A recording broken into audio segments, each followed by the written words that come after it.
casharka 14aad ee kitaabka xisnul muslim ducada marka indhaha loo laabayo meydka. اللهم اغفر لفلان باسمه وارفع درجته في المهديين واخلفه في عقبه في الغابرين واغفر لنا وله يا رب العالمين وافسح له في قبره ونور له فيه. الله u dambi dhaaf hebel wuxuu magacaabayaa magaciisa. Allah darajadiisana kor u qaad kuwa la hanuuniyay dhexdood. Allah ilaali ciribtiisa dambe kuwa haray dhexdood. noona dambi dhaaf annaga iyo isagaba caalamiinta rabbigoodow. Allah u waasici qabrigiisa una nuuri. ducada meydka marka lagu tukanayo.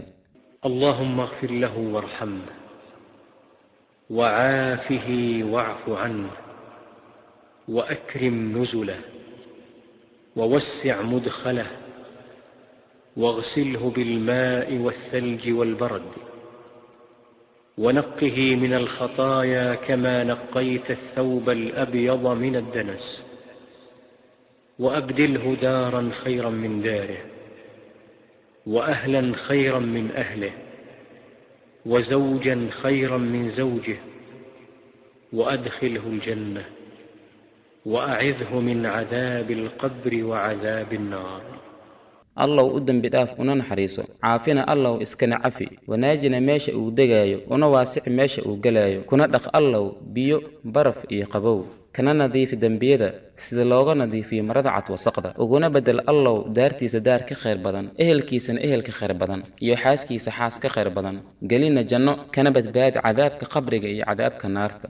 اللهم اغفر لحينا وميتنا وشاهدنا وغائبنا وصغيرنا وكبيرنا وذكرنا وأنثانا. اللهم من أحييته منا فأحيه على الإسلام ومن توفيته منا فتوفه على الإيمان. اللهم لا تحرمنا أجره ولا تضلنا بعده. الله u dambi dhaaf keena nool iyo keena dhintay keena jooga iyo keena maqan keena yar iyo keena weyn keena lab iyo keena dhadig. Allah kaad nooleeso oo naga mid ah ku noolee islaamka kaad dishana ku dil iimaanka. Allah hana seejin ajirkiisa hanana baadiyeen gadaashiisa.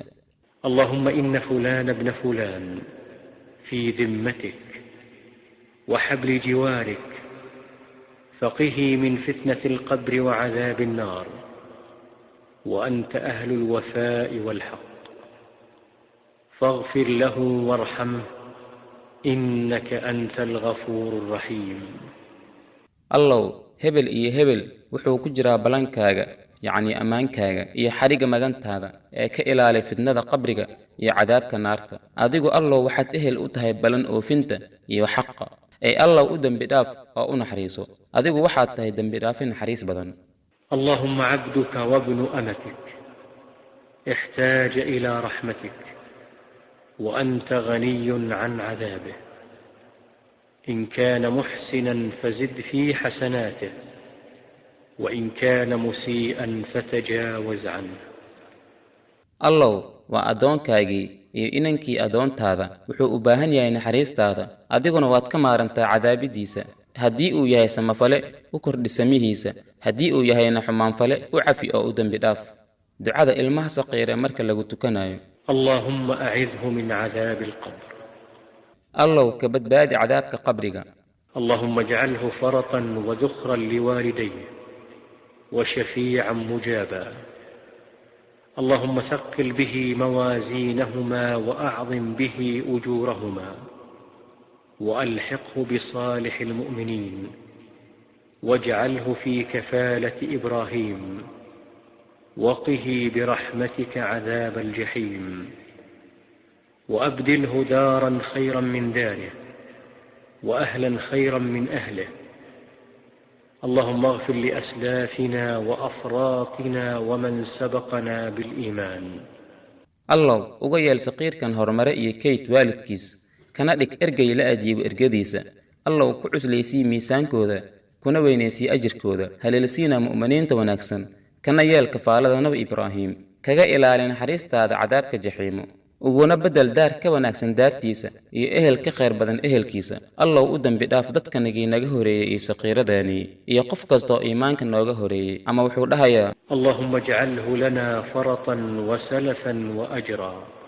allow nooga yeel hormare mid noo saqiiray oo naga hormara iyo ajar. ducada tacsiyada qofka laga dhintay haddii aad tacsiyeen ugu tagto salaan kadib ku dheh إن لله ما أخذ وله ما أعطى وكل شيء عنده بأجل مسمى فلتصبر ولتحتسب. ilaahay baa leh wuxuu qaatay iyo waxa uu bixiyey, wax kastana agtiisa waqti magacaaban ayuu leeyahay, ee samir oo ajir xisaabso. أعظم الله أجرك وأحسن عزاءك وغفر لميتك. ilaahay ha weyneeyo ajirkaaga, hana wanaajiyo samirkaaga, hana u dembi dhaafo qofkan kaa dhintay. ducada marka la gelinayo meedka qabriga, halkan waxaa jirta caado dhaqameed dadkeena badankood ay caadaysteen marka ay meedka aasayaan ama duugayaan. caadadaas ayaa ah marka ay meedka qabriga gelinayaan inay dhahaan salluu cala annabi ama nabiga ku saliya. kuwo kalena intay u jiibiyaanay dhahaan allaahumma salli wasallim calayh. haddaba ma sax baa in sidaas la yidhaahdo marka meydka la aasaayo? jawaabta ayaa ah inaysan sax ahayn, sal iyo raadna ku lahayn diinta, oo ay tahay caado ay dadka samaysteen. waxaa inagu filan inaan samayno siduu rasuulkana sallallahu calayhi wasallam sameeyey. rasuulku wuxuu dhihi jiray marka uu meydka aasaayo بسم الله وعلى سنة رسول الله. magaca alle ayaan ku gelinayaa iyo sunnadii ama jidkii rasuulka ilaahay sallallahu calayhi wasallam. ducada marka la aaso meydka kadib اللهم اغفر له اللهم ثبت. allow u dembi dhaaf, allow sug, yacni haleelsii jawaabta saxda ah. ducada booqashada xawaalaha ama qubuuraha. السلام عليكم أهل الديار من المؤمنين والمسلمين وإنا إن شاء الله بكم لاحقون ويرحم الله المستقدمين منا والمستأخرين.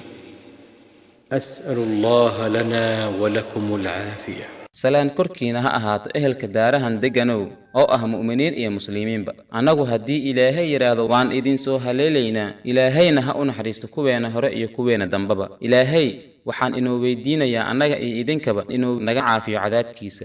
ducada dabaysha اللهم إني أسألك خيرها وأعوذ بك من شرها.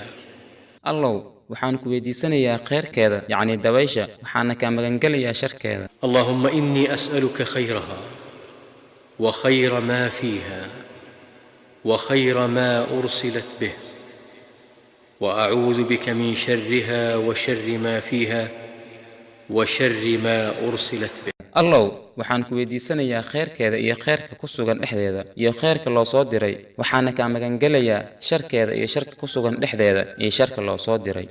la soco casharka xiga insha allah.